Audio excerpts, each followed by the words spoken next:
पर्चे आप पहले से डिक्लेयर करते हो, पब्लिक के अपने खुद के आदमी बैठाते हो और वहाँ जाके उनके नाम की पर्ची निकालते हो। लोग फैला रहे, पब्लिक को गुमराह कर रहे हैं। रिद्धि सिद्धि बल ऐसे अरे गहरे किससे नत्तु खैरों को प्राप्त नहीं होती है। काम में हमला होने वाला है तो उनके परिवारों को कांटेक्ट किया जाए, तब कोई पर्ची नहीं निकली उन लोगों की। वहाँ पे कोई भी हमले हो रहे तो उस हमले में हिंदू और मुस्लिम का ही क्यों नाम लिया जा रहा है।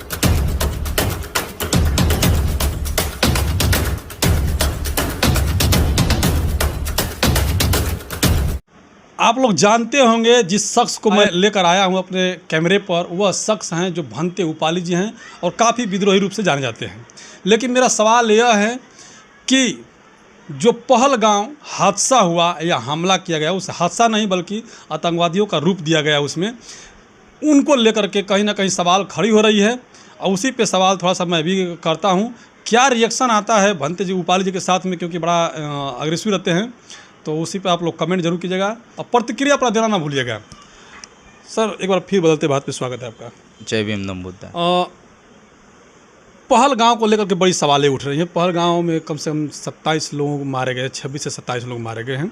कुछ हिंदू भी हैं और कुछ उसमें मुस्लिम समाज के लोग हैं।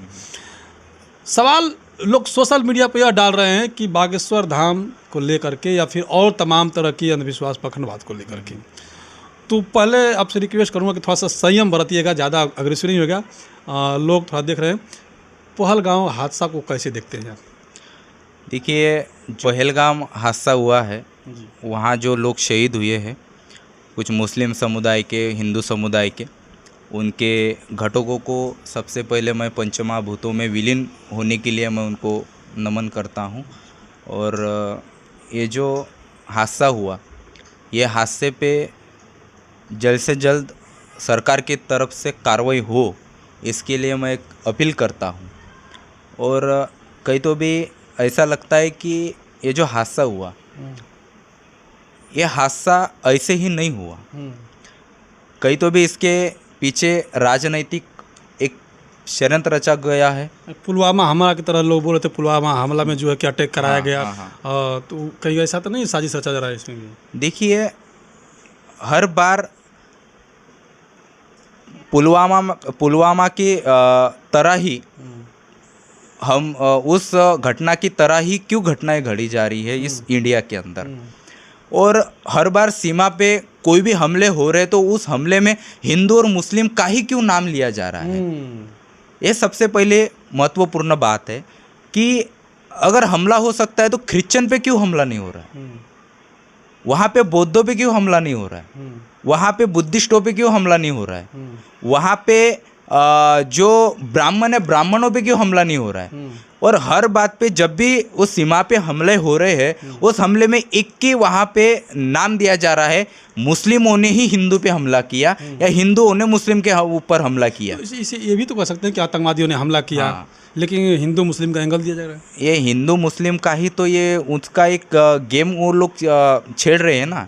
हिंदू मुस्लिम का ही तो उस पर टारगेट बना के वो लोग उसका जो सिस्टम है वो आगे बढ़ा रहे, उसका वो डेवलप कर रहे हैं, उस नाम को डेवलप कर रहे हैं। कहीं तो भी एक राजकारण राजनीति वहाँ पे चल रही है। बागेश्वर धाम को लेकर क्या कहेंगे जो पर्ची निकालते हैं? देखिए, मैं बागेश्वर धाम जी को यहाँ से एक ऐलान करूँगा, या तो एक ही मैं एक सवाल पूछूंगा कि आप लोग पर्चा निकाल के लोगों का भविष्य बताते हो, तो जब ये पहलगाम का हमला हुआ तो आप लोगों के पास तो रिद्धि सिद्धि बल से आप लोग परिपूर्ण लोग हो, तो जब हमला हुआ तो हमले के पहले आप लोगों को ध्यान में बैठे हुए खबर क्यों नहीं मिली? जब आप ध्यान में बैठे हो तो ध्यान में बैठे हो, आप लोगों का भविष्य बताते हो, तो उस समय में आपको ये भविष्य नहीं दिखाई दिया कि पहलगाम में हमला होने वाला है तो उनके परिवारों को कांटेक्ट किया जाए, तब कोई पर्ची नहीं निकली उन लोगों के नाम की आपके पास। तो आप लोग जो पाखंडवाद खाली स्टेज पे दिखाते हो खुद के पब्लिसिटी के लिए, और इधर आपका चेहरा अलग होता है, तो ये जो सारी चीज़ें हैं ना, ये चीज़ें सारी बंद करो। लोगों को पाखंडवाद की जरूरत नहीं है। ये विज्ञान, वास्तविक और सोशल मीडिया का ज़माना है। यहाँ पे लोग वास्तविकता देखते हैं और आप लोगों की जितनी भी राजनीति है, धर्म की हो, राजनीतिक हो, सारे लोगों को दिखाई देती है। इसलिए पब्लिक को गुमराह ना करे। अगर आप लोगों को आपके अंदर सही में अगर रिद्धि सिद्धि प्राप्त होती थी तो जो पहलगाम का हमला हुआ तो उस हमले होने के पहले आपको कुछ ध्यान में जागरूकता नहीं हुई कि नहीं वहाँ पे पहलगाम में ऐसा हमला होने वाला है, वैसा हमला होने वाला है? तब आपकी रिद्धि सिद्धि बल गया कहाँ था? ये सबसे पहले बागेश्वर धाम के बाबा ने मुझे इसका जवाब दे। उसके बाद आगे उन्होंने अपनी रिद्धि सिद्धि बल उनके अंदर है ये सिद्ध करके बताया। तो क्या लगता है वो पाखंडवाद फैला रहे हैं खाली? वो सारा पाखंडवाद फैला रहे हैं, पब्लिक को गुमराह कर रहे हैं। रिद्धि सिद्धि बल ऐसे अरे गहरे किससे नत्तु खैरे को प्राप्त नहीं होती है, उसके लिए बहुत स्ट्रगल करना पड़ता है। वो हनुमान जी का भक्त हैं और कहते हैं कि नहीं हम जो पर्चियाँ निकालते हैं वो सही साबित होती है। कैमरे पर कहते हैं, कैमरे पर निकालते हैं। तो हनुमान जी के भक्त हुआ, हर कोई बोल सकता है हनुमान के भक्त है। तो हनुमान के भक्त होने के लिए क्या ऐसा जरूरी है कि हनुमान पर्चे तो निकलती है सही? तो पर्चे कैसे निकलेंगे?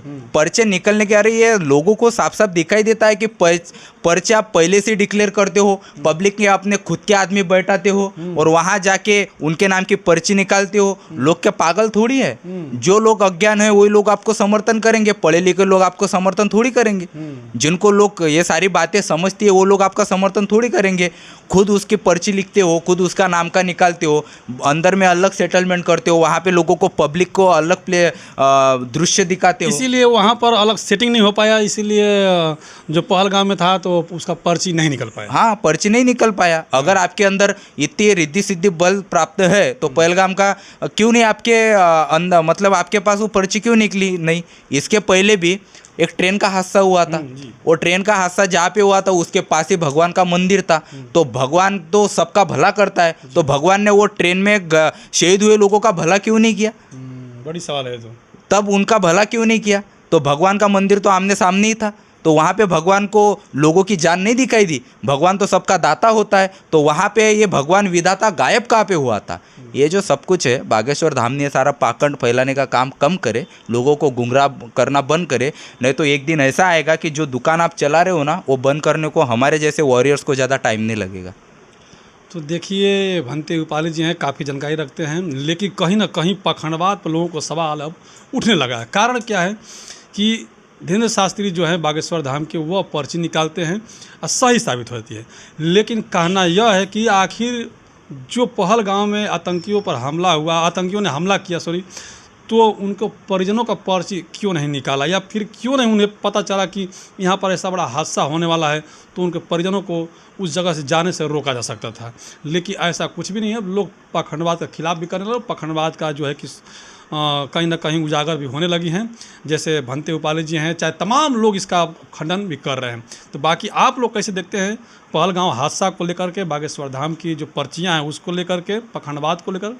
अब भंते उपाली जी की जो बात है इसमें कितनी सच्चाई है, इस पर कमेंट जरूर कीजिएगा। बदलते भारत में पहली बार हैं तो चैनल को सब्सक्राइब कीजिए, लाइक कीजिए, वीडियो को शेयर कीजिए। आप बदलते भारत के फेसबुक पेज पर जाकर हमें वहाँ भी फॉलो कर सकते हैं।